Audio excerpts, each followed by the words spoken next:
All right, hey everyone. So OBS crashed during the live stream. So apparently I lost everything that was recorded, or it was recorded without audio, rendering it useless anyway. So I'm just gonna re-record the classroom, maybe compress it a little bit, but still so you guys get all the information that was covered during the live stream for those of you who missed it or want to re-watch it. Okay.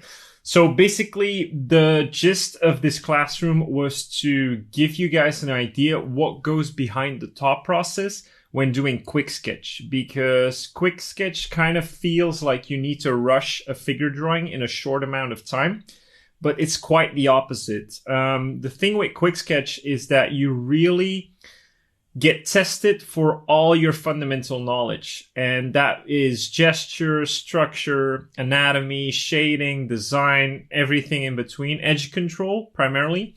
And so the thing that we're going to cover today is I'm going to show you what you can use for your gestural mapping of your figure. And we're also going to see how you can then apply structure into that.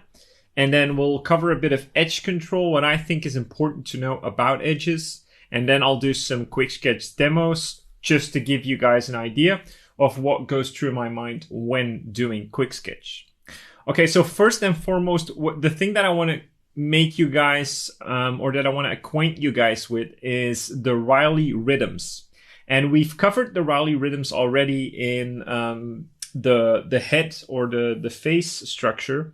And you can see that in the Dwarf Heads from Imagination, the tutorial on the website. There I cover the Riley rhythms a little bit, also in the fundamentals.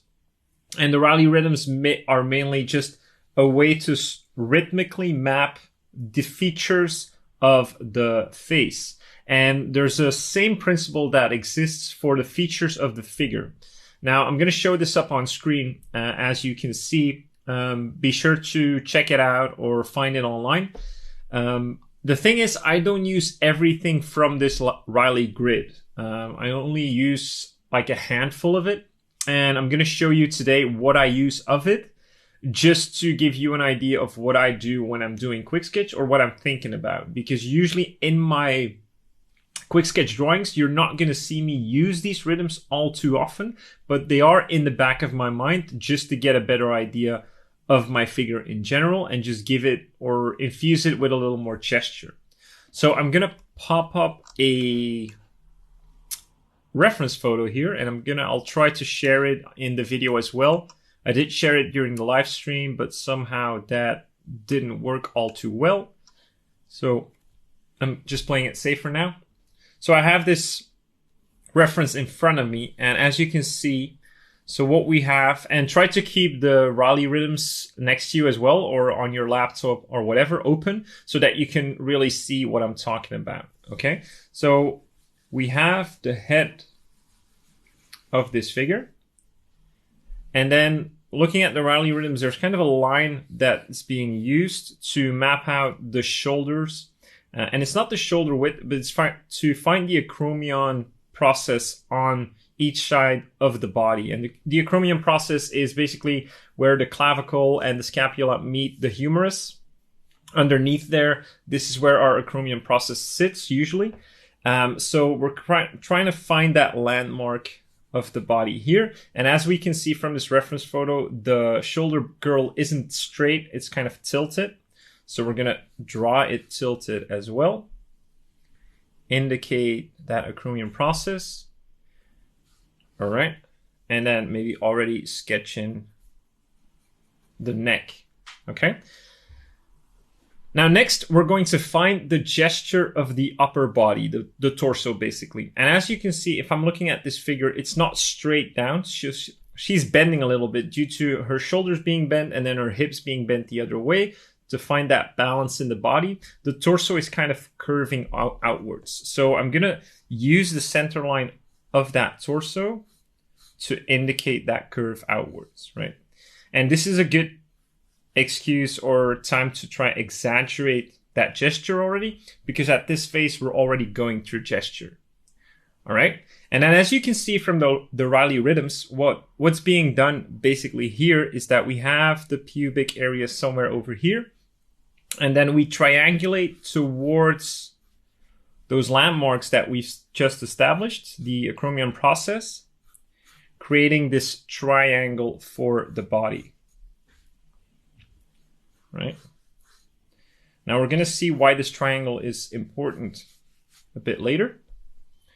Now next what we're going to do is we're going to try and find the form of the hips. So without actually constructing a box, which kind of limits us in our gesture, we want to find the iliac crest through a rhythm of the Riley method. And the way Riley does it is that he goes from the neck and rhythmically goes into the side of that hip.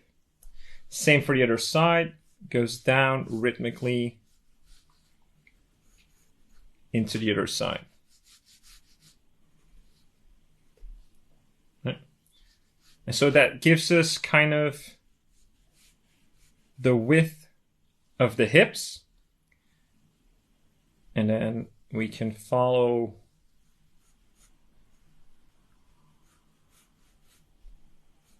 that underwear that she's wearing to give us the crotch area. Now, normally, as you can see in the Riley rhythms, there are rhythms as well to finding the legs. But what I just like to do is actually keep it relatively structural or gestural. So what I'm going to do now is I'm just going to apply the gesture of my legs like this, and the same for the other side. So you might not see that completely, but that's okay. All right, and then for the shoulders, and this is a really nice one. So we have that triangle, right, that I talked about. Let's first do that. We have the pit of the neck here. We have the clavicle bone going towards the acromion. And then within this triangle is where our rib cage usually resides. Right, so this is my rib cage. And then at the bottom of that rib cage is where our belly button would sit. Okay. So we have our rib cage contained within this triangle. And then we're going to try and find the breast area. Now, there's a couple of ways in order to find the breast area. You can just triangulate off of the neck, which is a common practice, and then maybe use some of that Loomis method of just wrapping to find it. But there's also a Riley rhythm, and that basically goes from the shoulder into the center line of the body that we've established, remember? And then coming around like this and wrapping around that chest. Like that. So I'm just going to emphasize that a little bit more.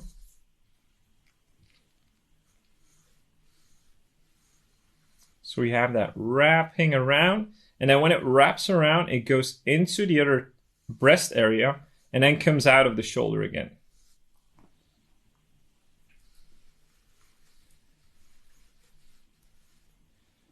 All right. So this is another rhythm that is really helpful, especially with females, to find the location of the breasts.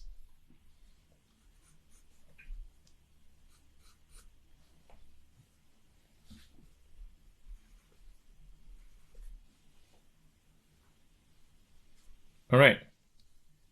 And then lastly, we have a bit of a rhythm going from the shoulder into the upper arm and then outwards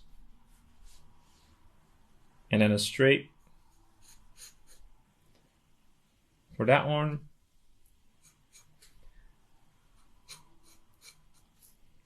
And then this arm is slightly coming towards us, so it might be easier just to wrap it a bit like a structure or a cylinder. And then we have that boxy shape for the hand.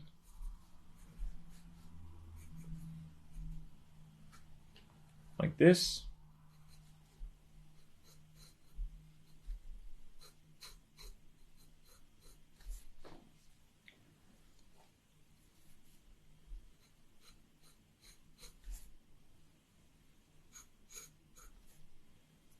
Okay, now we can see the rib cage like this, pinching inward and then finding that oblique muscle that connects or that sits on top of that iliac crest. Right, and then going further into the the hip area to the sides of the leg. Okay. Again, as you'll notice throughout doing Quicksketch, is that knowing your anatomy is super important. Right? It's going to be very crucial to getting a better understanding of your figures in general. For instance, we can follow the gesture of the sartorius muscle into the quadricep, and then we can add the adductors to that, follow our vastus lateralis, I think, into our knee, into the patella, and then we have the shin, which is the tibia. We have the calf muscle, which is the soleus, I think.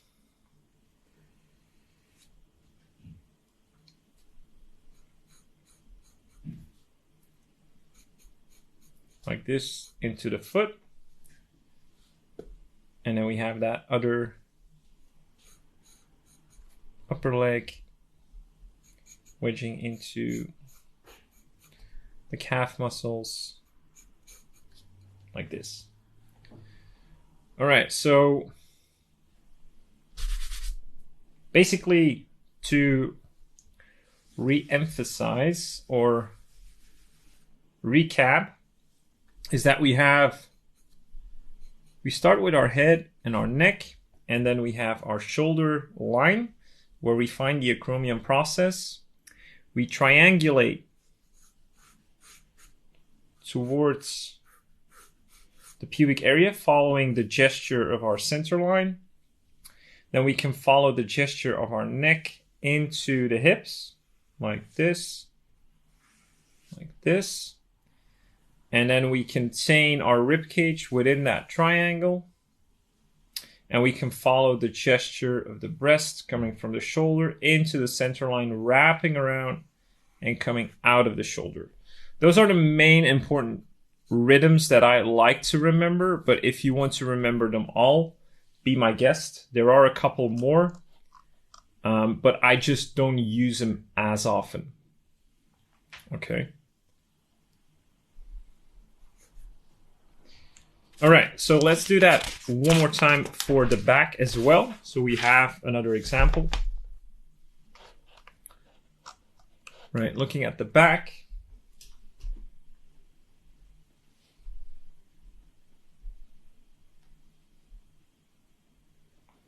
We have the same thing. So we have our head tilted in a particular angle.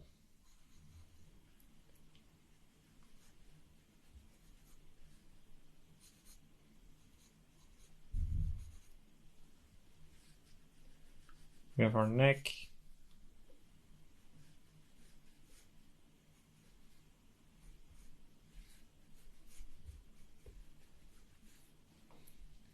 Like this.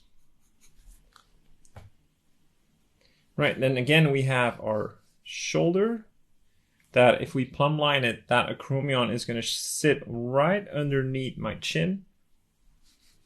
We have a bit of perspective going on. So the other side of macrame is probably going to look like this.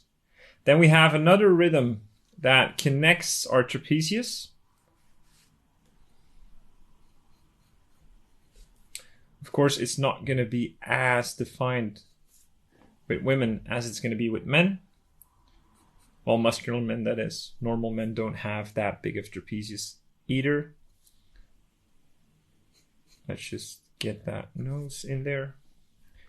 Right, and then we're going to follow the center line of the back. In this case, it's going to really just follow our spine like this. And so we can triangulate again, same thing. But this triangle is going to attach onto our, what we call the sacral triangle. Let me just follow it completely.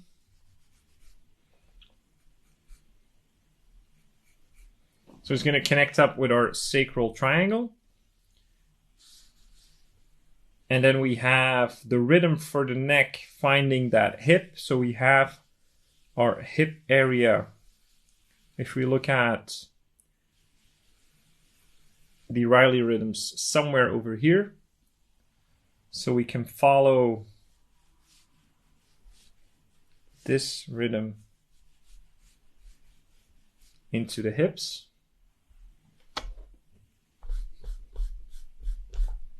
Get closer. Like this. And then the other one is going to nicely completely feed into our trapezius. Our quadriceps, sorry. Right, and then we have our rib cage that sits within that triangle, same as the front view. Our breasts are going to sit on top of that rib cage, which is going to protrude out a little bit. We're not going to see the rest of it because that's covered by the arm. So in order to find that shoulder, we can just use an oval like this. So that's our deltoid. It's going to feed into, for now, we're just going to use a cylinder like this. And then we have another cylinder for the forearm. That's going to lead into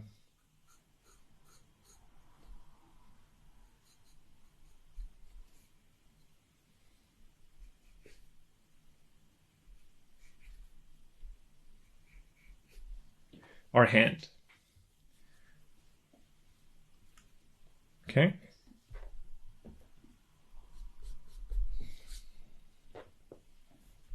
All right, so I think the head could be a little bit bigger, so that's an easy fix.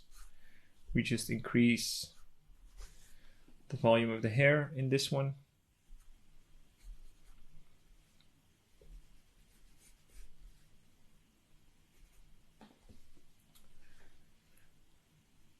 All right, and then knowing some of our anatomy, so this is going to be crucial, and this is why I keep remembering that Quicksketch. Although this isn't really a quick sketch that I'm doing right now, it's just an example for you guys, is that knowing anatomy is super crucial. So we have the scapula protruding out a little bit,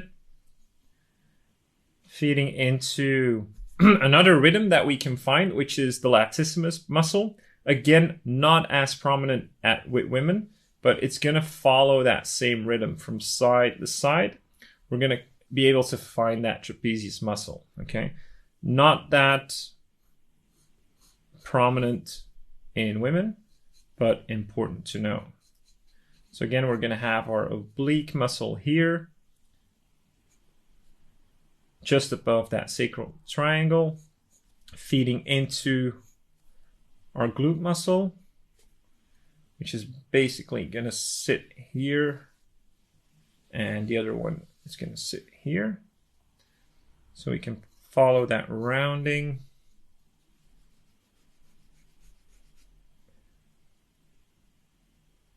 into the glutes.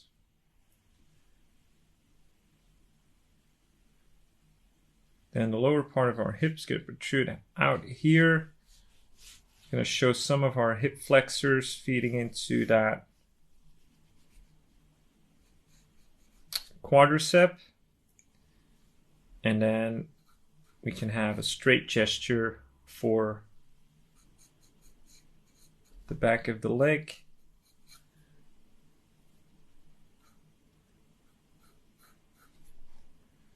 Like this. Okay, let's get rid of some of these construction lines.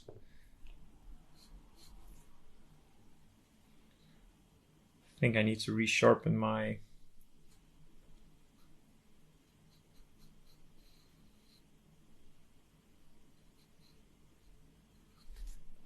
pencil, but it'll do for now.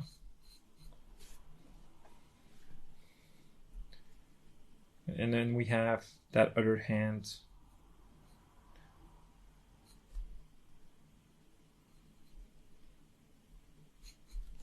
protruding out the other side. Right, again, just a quick example. Nothing fancy, not considering any design at this point. I'm just trying to get you aware of the Riley rhythms and that we can use to establish a rhythmical grid for our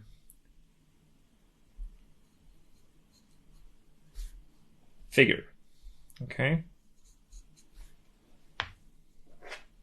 So let's recap again. This is for the back of the figure.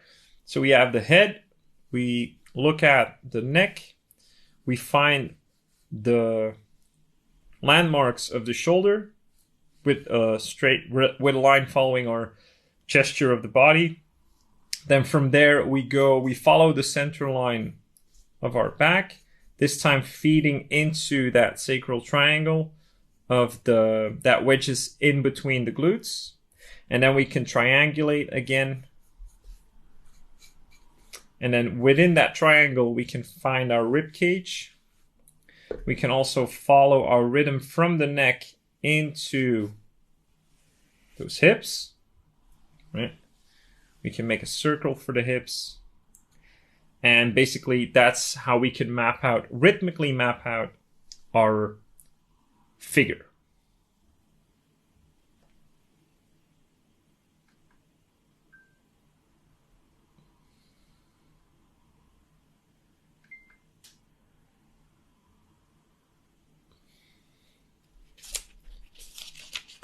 All right.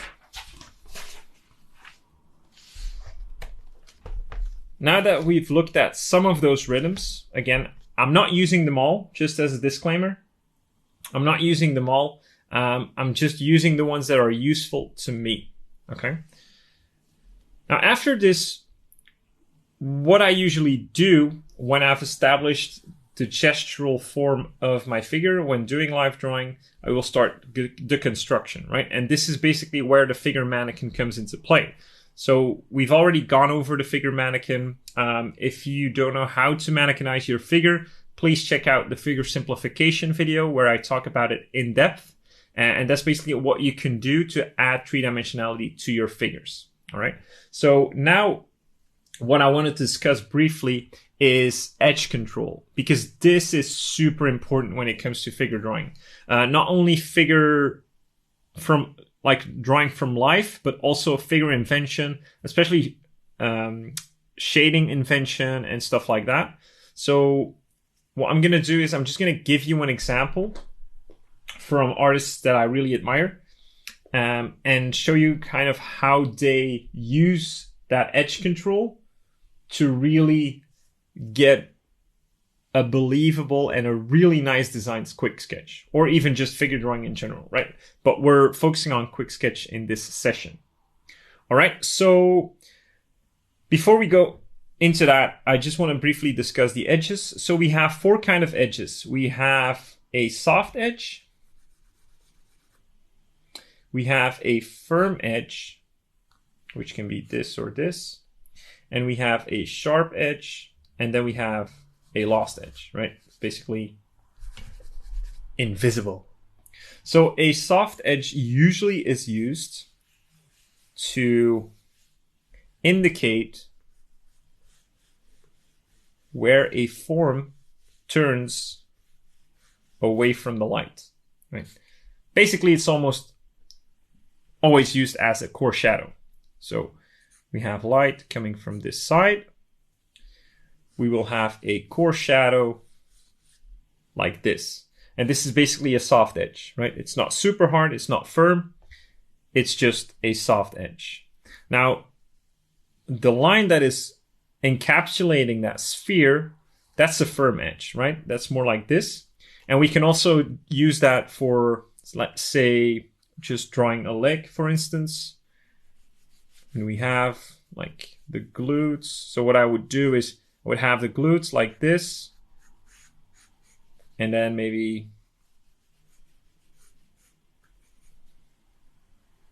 feeding into the knee, into the patella. Right? Something like this. So this is all firm edges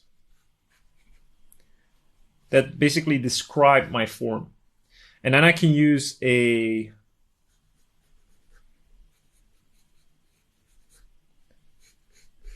soft edge to indicate where my light is coming from. Okay.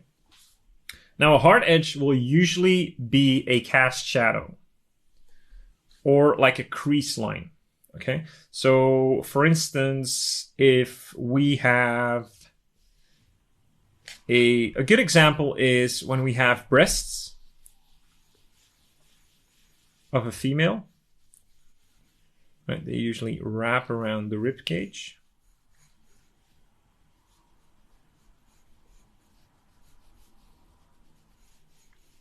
Like this. This is the rib cage.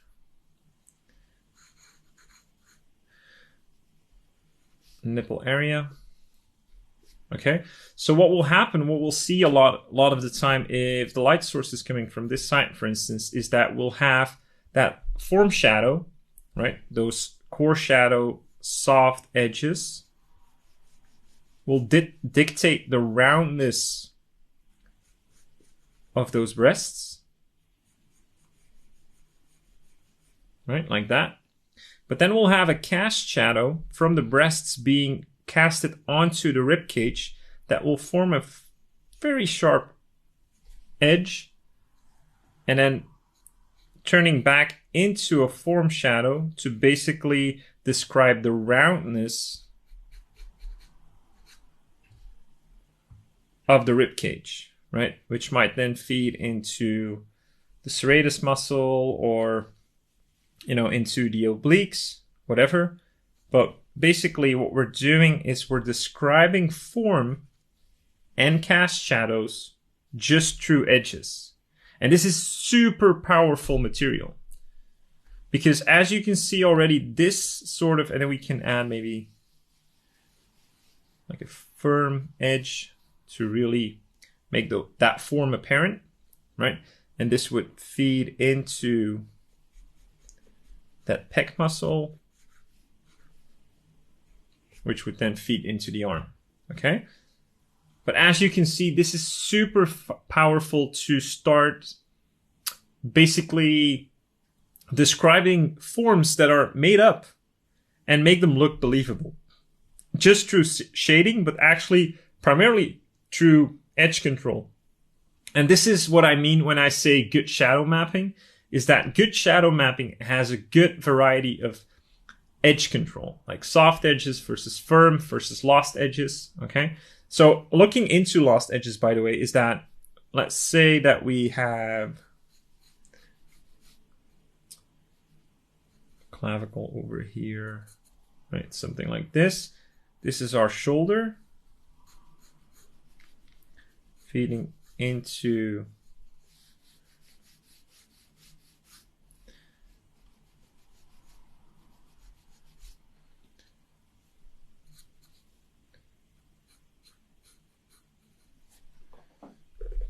All right. So what we know normally is that the rib cage would be defined behind the back here, right? We'd see a little bit of maybe the latissimus dorsi, and then feeding into that rib cage, feeding into the obliques, into the iliac crest, yada yada yada. Okay, but what if I want to make this painterly? What I would just do is I would establish maybe the form shadow of my arm.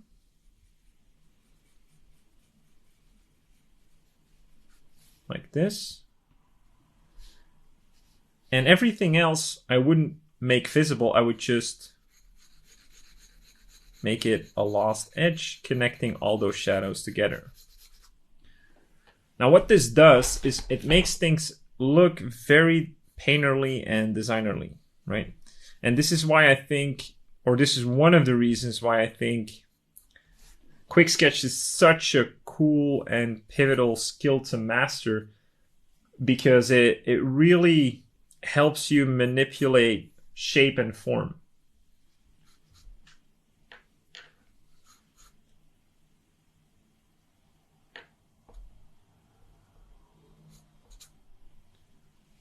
Right. So in this example, we have all three edges. We have firm edges for, describing our form. We have soft edges for showing where light turns into shadow. Right? We have sharp edges to describe the cast shadows that are being casted onto our objects from other objects, in this case, the breasts. But we could maybe have, if the arm would be in front of the body, we could have a cast shadow from the hand onto the hips, something like that, right? So all these different types of edges help describe form better and make it more designerly. All right. So now let's look at an example of how I think you guys should go about drawing Quicksketch. So I'm just gonna pull up a timer if I have one. Okay, I have one on my camera. So the first thing that I think you guys should think about when doing Quicksketch is first just think about the gesture. So I have a reference photo in front of me, and I'm just gonna start with what I think you guys should do is just start with the head or the body, that's up to you. So I like to usually define my head a little bit. But again, it's not necessary at all.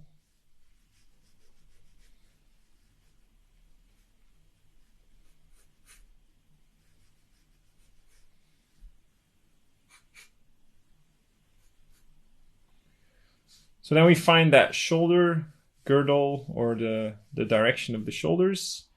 Find those acromion processes like this. We find that gesture of the center line of the body, which is going to be pretty exaggerated in this one.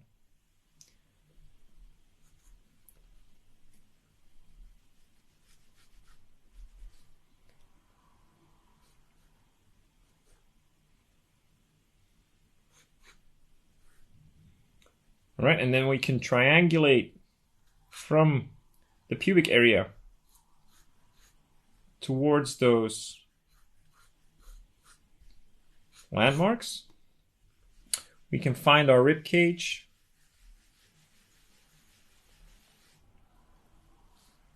Can indicate the neck.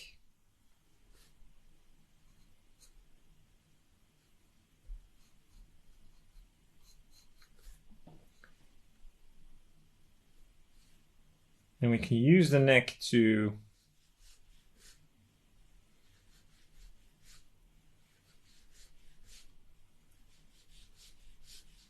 find that gesture of the hip.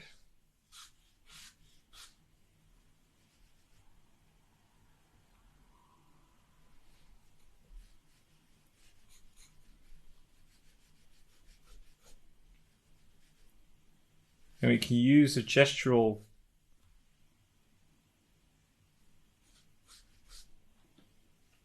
shape for the legs, feeding into the lower legs as well.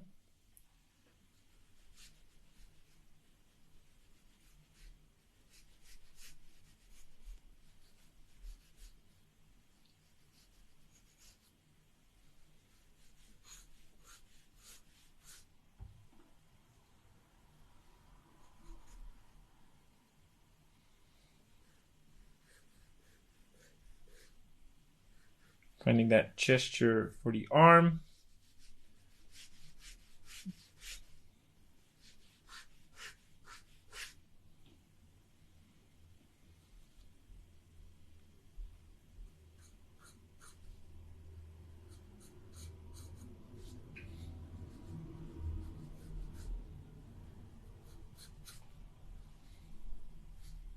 Like this, and then now I see that my head is a little small, so that's an easy fix.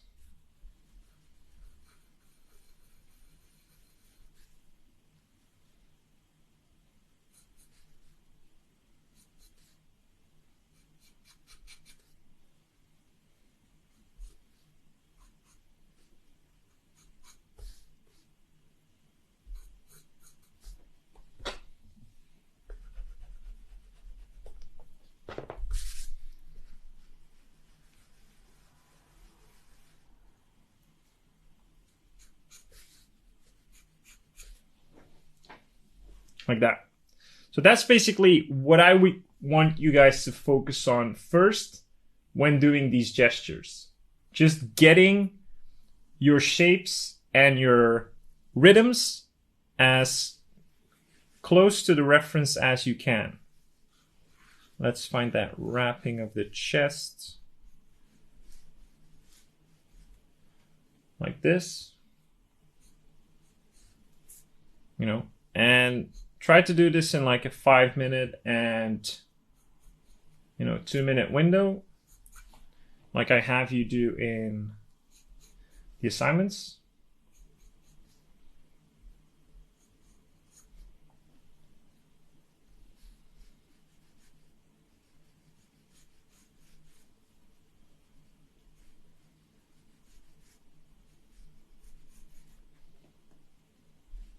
Just to get you acquainted with that gesture. And once you get acquainted to doing some gesture like this, you can try and add some form to it, right? So instead of only thinking about gesture, maybe start with a little more confidence. Like this, add some structure into your drawings.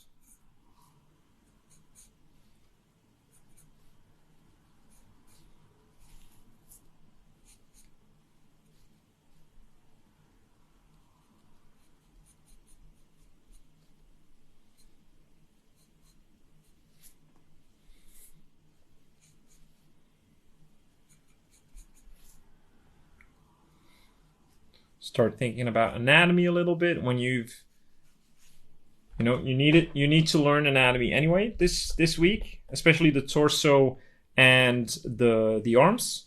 So don't feel the need to study the entire body in the Quicksketch, right? Maybe limit yourself to just the torso.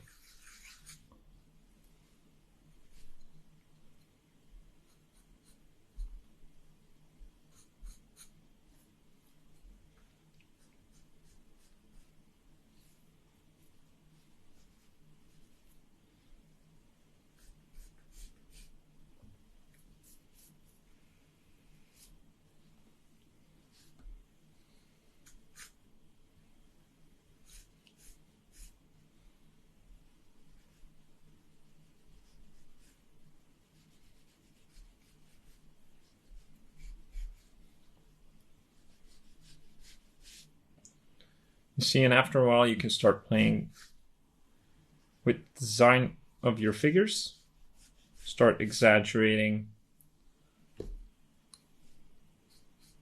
what you like to exaggerate, and minimize the things you don't want to necessarily see. And this is the thing that Jeffrey Watts keeps talking about, right? Draw part of what we see, part of what we know, and a lot of what we like to see.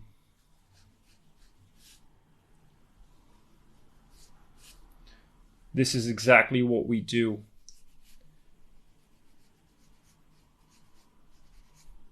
Or what he's talking about when he says that.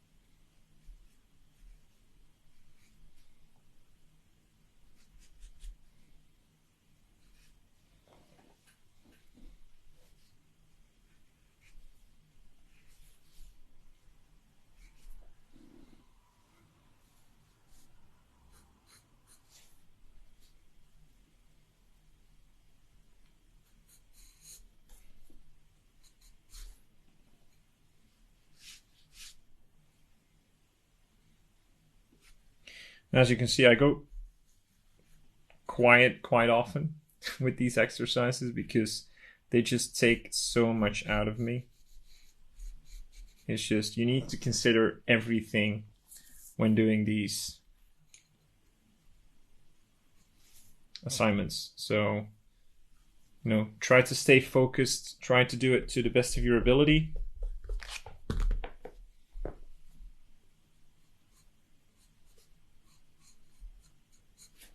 To really get the maximum effect of these assignments.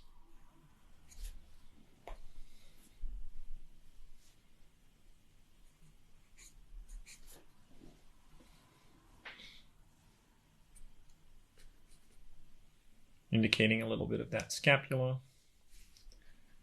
Seeing some of that rector spinae on the other side. This is my center line. We have that sacral triangle. Just a little bit. And then we see the other side of the glute a little bit as well.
All right, let's do a couple more.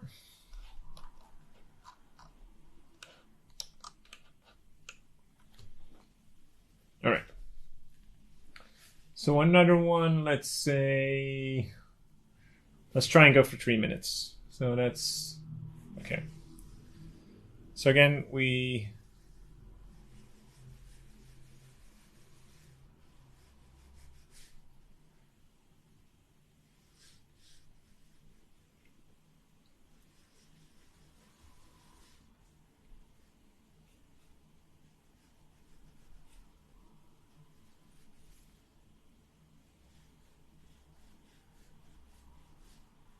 At all times, you want to stay focused and definitely not rushed. Because once you start rushing, that's when you run into trouble.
It's our time. About 1 minute left.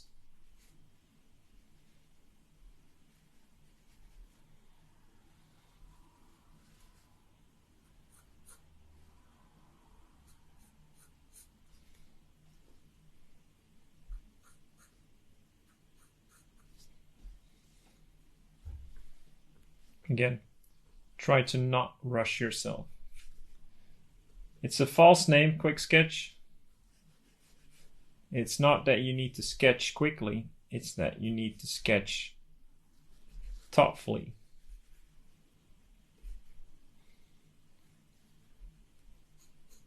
With intention.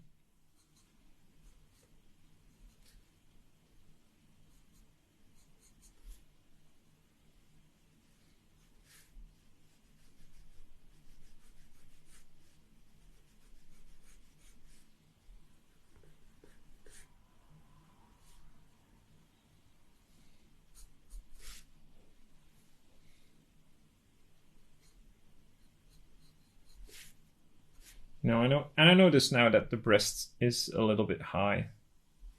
That's okay. I mean, I can always. That's the cool thing about Quicksketch. It's it just takes 5, 2 or 3 minutes, and you're on to the next one, right?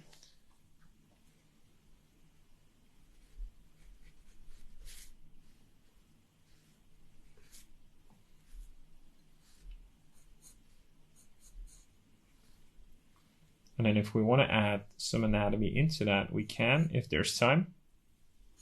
I've probably gone over my 3 minutes now, but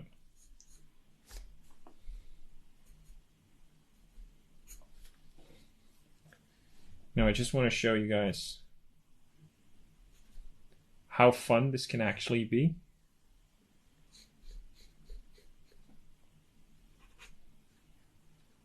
As long as you know, keep some focus.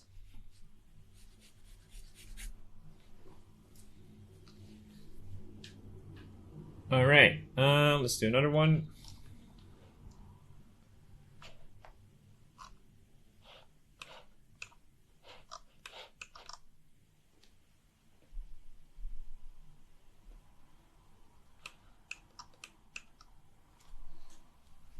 All right. Maybe I'll try to do this one a little bit more painterly.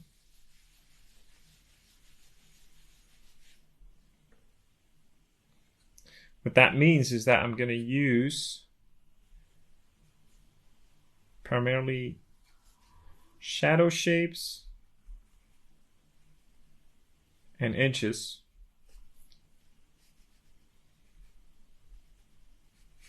to create my form.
So I'm trying to see what kind of shadow shapes are being created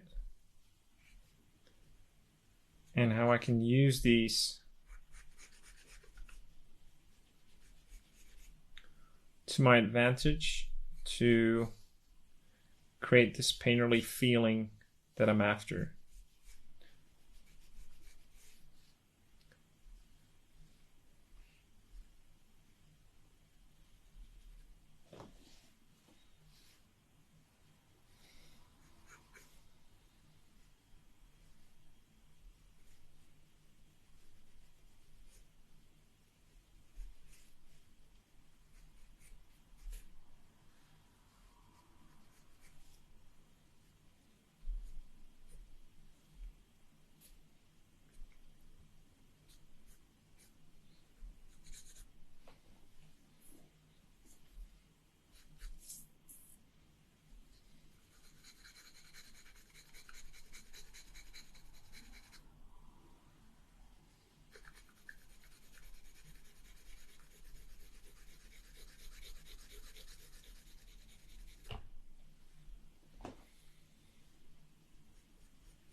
So as you can see, I'm really just manipulating edges, to the best of my ability.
Okay, let's do one more, and let's try to redeem ourselves a little bit.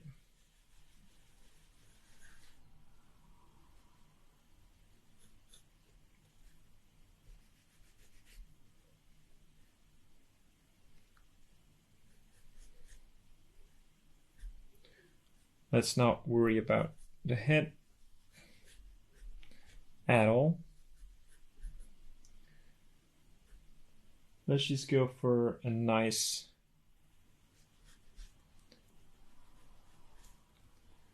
design.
Again, I'm seeing all kinds of problems with this pose.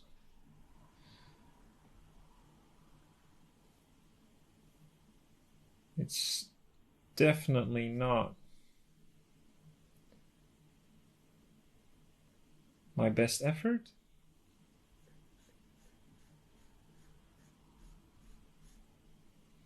But it'll have to do today.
All right, I'm gonna leave it at this, guys. Again,